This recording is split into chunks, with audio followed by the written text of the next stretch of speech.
Solar power, wind power, renewable power ఇట్లాంటి ప్లాంట్లన్నీ వందల కొద్దీ వస్తున్నాయి ఆంధ్రప్రదేశ్‌కి. వచ్చినోళ్ళందరికీ రాయలసీమనే ఎంచుకుంటున్నారు. ఎందుకని? రాయలసీమలో వర్షాలు తక్కువ, మంచు తక్కువ, ఎండ ఎక్కువ, వేడి ఎక్కువ, దాంతో పాటు గాలులు ఎక్కువ. దానివల్ల విండ్ పవర్ వస్తది, సోలార్ పవర్ వస్తది.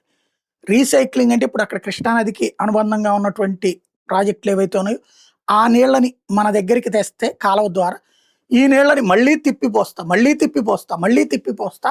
ఆ వాటర్ రీసైక్లింగ్ ద్వారా దాంట్లో రెన్యూబుల్ ఎనర్జీ వస్తుంది. ఇది ఫార్ములా అక్కడ.